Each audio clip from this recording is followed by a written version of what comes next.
la Bible nous parle du cas de Ananias. Et c'est le cas de Ananias que nous allons étudier ce soir. La Bible dit que, mais un homme nommé Ananias, avec Saphira, sa femme, vendit une propriété et retint une partie du prix. Sa femme le sachant, n'est-ce pas, sa femme savait à combien il avait vendu et il avait gardé une partie et sa femme l'avait su. Puis il apporta le reste et le déposa aux pieds des apôtres.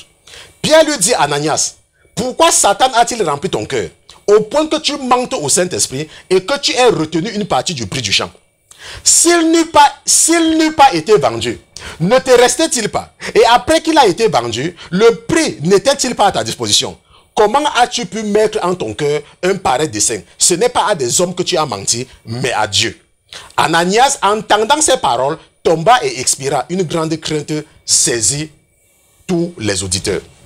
N'est-ce pas? Donc, en fait, ici, là, la Bible nous dit que lorsque les gens ont commencé à accepter Jésus-Christ, les premiers chrétiens, ils vendaient tout pour partager entre eux, parce qu'ils avaient compris que ça ne sert à rien d'avoir les richesses sur la terre, puisqu'ils vont partir de toutes les façons. Ils vont retourner à Sion un jour. Donc ceux qui étaient riches vendaient. Jésus nous a raconté la parabole de ce jeune homme qui était venu lui demander qu'est-ce que je dois faire pour hériter.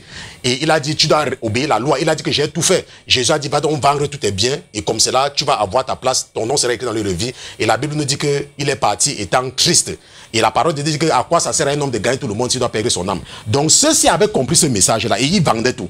Mais il y a Ananias avait un champ, ça lui appartenait. C'était son champ, personne ne l'avait forcé de vendre. Ok, personne. C'est comme toi, personne ne t'a forcé de donner ta vie à Jésus. Est-ce que tu me comprends? Personne. Donc personne n'avait forcé Ananias à vendre son champ. Il avait vendu le champ et il a gardé une partie de l'argent. Le problème n'est pas qu'il avait gardé une partie de l'argent.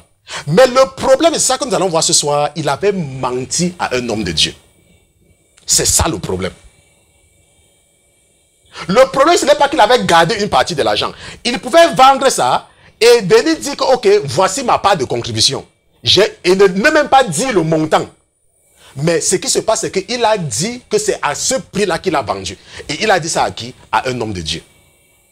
Et la Bible nous dit que, la parole de Dieu dit que ce n'est pas à un homme que tu as menti, mais c'est au Saint-Esprit. Et rappelle-toi, le Saint-Esprit, c'est Dieu. Est-ce que tu comprends? Ça, c'est très important de comprendre. La Bible dit que Ananias va mentir.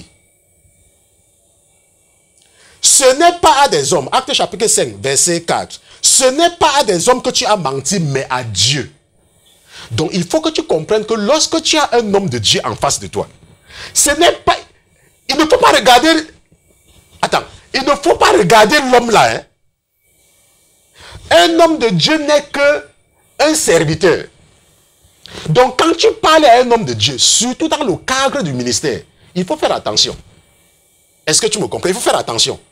Le cas de Ananias est là seulement, ok, pour te dire que quand tu parles à un homme de Dieu, s'il te plaît, dis-lui seulement la vérité. Parce qu'un vrai homme de Dieu, qui a l'esprit de Dieu, ne va jamais amener ton problème au marché. Ces pasteurs-là qui amènent tes problèmes, les gens, parfois tu peux raconter ton problème à ton pasteur et après tu te rends compte que toute l'église est au courant. Je connais des églises comme ça.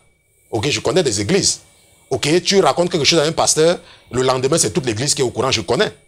Pourquoi est-ce que Dieu t'a envoyé dans cette église? C'est parce que ton cœur déjà aime ce qu'ils font là-bas. C'est pour ça que je vous ai dit que les vrais pasteurs, les faux pasteurs, c'est la volonté de Dieu.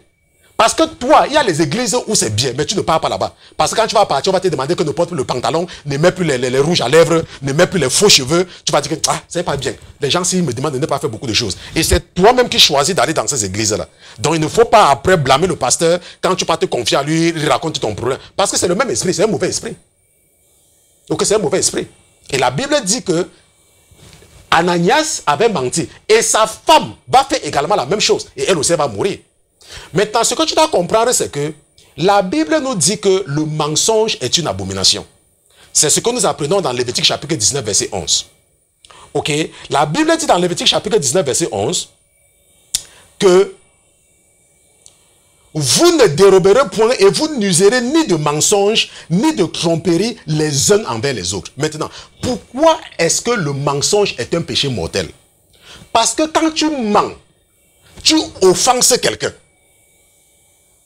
Est-ce que tu me comprends? Et quel est le plus grand des commandements? Quel est le plus grand des commandements?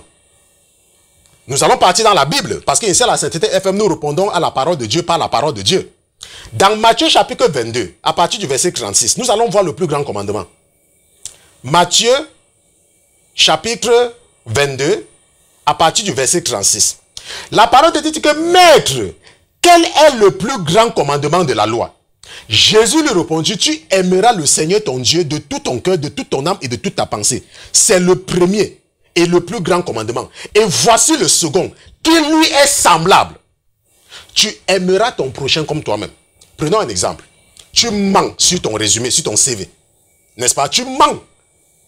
On a fait une offre d'emploi. On dit voici les critères de l'emploi. Il faut faire ça, il faut avoir ça, il faut avoir ça, il faut avoir ça, il faut avoir ça. Toi, tu sais que tu n'as pas ça. Tu n'as même aucune idée de ça. Tu pars, tu changes ton résumé. Tu changes ton CV pour mettre les choses qui sont sur ça. Qu'est-ce que tu fais là? Tu mens. Mais qu'est-ce qui est dangereux dans ton mensonge? C'est que tu es en train de prendre la place de quelqu'un d'autre. Ça veut dire que tu n'aimes pas ton prochain. Ça veut dire que tu vas à l'encontre du commandement, du deuxième commandement de Dieu. Parce que tu offenses quelqu'un en prenant sa place, en mentant. Est-ce que tu me comprends? Tu pars à une interview. On te demande, est-ce que tu sais faire ça? Tu dis oui. Tu sais faire ça? Tu dis oui. Alors que tu sais que tu ne sais pas. C'est le mensonge. Ce n'est pas à la personne que tu mens, mais tu es en train d'offenser ton prochain. Tu n'aimes pas ton prochain. Parce que ce n'est pas ta place, c'était la place de quelqu'un d'autre. Quelqu'un d'autre mérite ce travail. Et quand tu mens, tu prends la place qui n'est pas pour toi. Est-ce que tu me comprends? Est-ce que tu comprends pourquoi le mensonge est dangereux? Attends, je veux que tu comprennes. Quand par exemple ton père te demande quelque chose, tu mens à ton père. Tu es en train de donner une mauvaise impression de toi à ton père. Est-ce que tu vois? C'est pour ça que ce n'est pas bien. Ça veut dire que tu es en train d'amener ton père à pécher devant Dieu. Parce que si ton père savait que ce que tu fais là n'est pas bien, ton père devait trouver un moyen, parce qu'il est ton père, il a plus d'expérience que toi, il devait trouver un moyen pour t'amener à changer. Mais quand tu mens, il se dit que mon fils est bien. Il se dit que ma fille est bien. Et il ne cherche plus à voir comment il va te changer. Et c'est comme cela que tu fais que ton père soit coupable devant Dieu, bien que toi-même tu vas atterrir en enfer. Ok? Pourquoi je dis que tu vas atterrir en enfer? Parce que la parole de Dieu nous dit dans le livre d'Apocalypse. Apocalypse chapitre 21 à partir du verset 8. Et c'est là où nous allons terminer ce soir. Dans Apocalypse chapitre 21. Ok, je lis à partir du verset 8. La parole de Dieu dit que, à partir du verset 7, on peut commencer au verset. La parole dit, celui qui vaincra héritera ces choses. Je serai son Dieu, il sera mon fils. Mais pour les lâches, les incrédules, les abominables, les meurtriers, les impudiques, les enchanteurs, les idolâtres et tous les menteurs, leur part sera dans les temps ardents de feu et de soufre, ce qui est la seconde mort. Pour les menteurs, leur part. Et la Bible dit toujours dans Apocalypse, j'aime tu appeler ça lui des révélations. Révélation chapitre 21 verset 27. La parole de Dieu dit, il n'entrera chez elle rien de souillé, ni personne qui se livre à l'abomination et au mensonge. Il n'entrera que ceux qui sont écrits dans le livre de vie de l'agneau. La parole de Dieu te dit que il n'entrera au ciel personne, il n'entrera rien de souillé, ni personne qui se livre à l'abomination et au mensonge. Donc ce soir, si tu m'as écouté et que tu mens, le paradis là, attends, il n'y a pas un petit mensonge. Hein? Le mensonge, c'est le mensonge. Le mensonge, ça veut dire que tu n'as pas dit la vérité. Donc ne me dis pas qu'il y a un petit mensonge. Ah, j'ai menti seulement un peu. Ce n'est pas grave. Dans le monde, même dire à ton enfant que Père Noël existe est un mensonge. Est-ce que tu me comprends?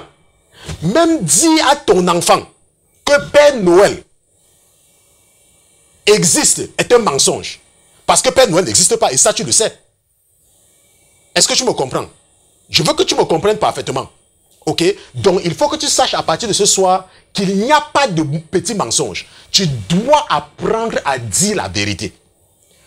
À moins qu'on ne t'ait rien demandé pour fermer ta bouche, mais quand on te demande quelque chose, tu dois dire la vérité. Et je termine ce soir avec le livre d'Apocalypse, chapitre 21, verset 27. Il n'entrera chez elle rien de souillé, ni personne qui se livre à l'abomination et au mensonge. J'espère que tu as retenu la leçon de ce soir.